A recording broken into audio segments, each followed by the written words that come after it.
Honorable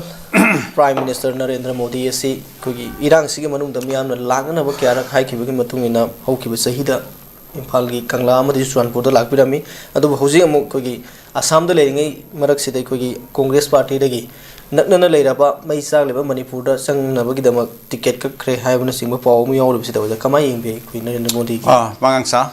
masi paukse yamna nokningba amasung yamna nungai ba pawne na haiba yai Karino habita Prime Minister Narendra Modi si akhoi Manipur da haukiba lising kumza lising ani kolumdoi lising ahoi lising ani ka kolumdoi stegi asigi me dagi satharakiba thorakiba akhoi akanba irang do madu ngasi bawta loisim ngamdana lerak lisi sahi si phagada khitang haredana ngasi February ni me da mu phadu ni tha ani mo tangai salabne mari tangai re ada asiboki manung sita na Prime Minister si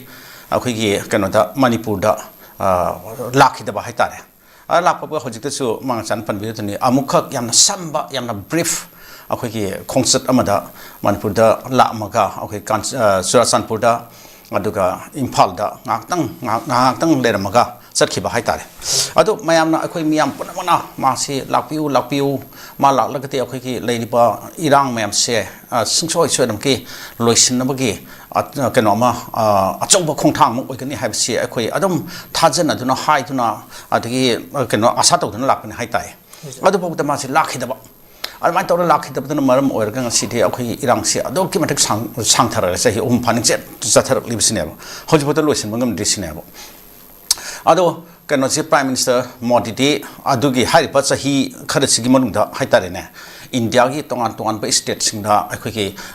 natural oiba disaster dagi hauraga artificial oiba karikara na pamdaba thokdok thopa khotpa terrorism attack oiro amabu oiro asima mayam sigi thokdok mayam thopa hek thopa ma se pa changsaleba domda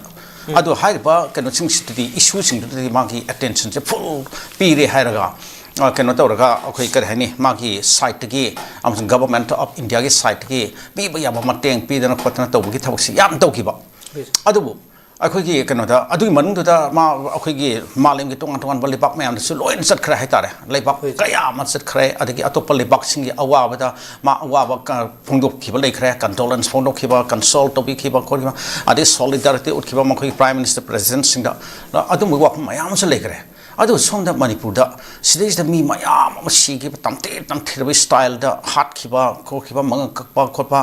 adagi keno da pesa pikpa karim da khangsa de pangang thatar ki angang de horga akhoi jiri bang ki massacre yem biudana nupi adagi angang yauna ga hat khiba keno khur hat ka do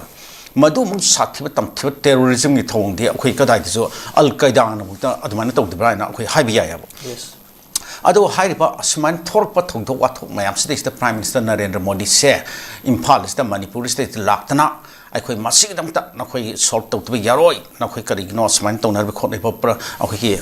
punna so himinar sahi chake aliminar laga kholaga haidana tauna leitana akhoi leba amaki Prime Minister ne leba amaki lusing bani dana magi site gi angpa karhani yamna akhoi kano akhoi yamna awang batak da thakninga initiative selo khatan khotna wari sanana ba punsal nana ba khona bi thorang do adu to birakadra haina akhoi mayam sna to jaramba asam yam do ama bo to tabudigi hojik Congress na masi lamandrabni na masi akhoi ge Prime Minister amu oir phawda ticket kapungam drama le habki type da ticket kakpi na set ticket sida lere nangi akhoi kano nangi ming da kakpi rabne la o satsaru ro Manipur da visitor ro kan habki mo yamna akhoi ki kitang karhani sarcastic oiba dramatic oiba adumba makhal gi kano amani haitare gesture amani haitare koi maduna makhon ticket to ka her ka Prime Minister ne adu de la khadu kho do kesu nate ko nothing like that adu kesu to type nate ba adu su makhoi piri ba kano di message di adune ba hojik masigi kano se pau simak se ngarang mak kano da akhoi ki madugi mari lenari panpa akhoi Congress ke losing bodo magi exposed thagali haibani adu ni magi exposed thagalati adum ma soi ki adum tax tor ngani loina na asum dati adum delhi dati kana mayam loina mu uramani haitare pmo ju uramani adiki rashtrapati bhavan gi office uramani adi atai atai atopa kano mayam si loina mak central leader minister mayam loin uramgane ba adu asinida adu de yamna akhoi gi singba makhoi gi congress ki makhoi na kero da akhoi prime minister Narendra Modi se khara machek te yege kitang ikai pi ge habgi sen sama da gesture ama admaina to bani na idi admain lawi mangsa aduna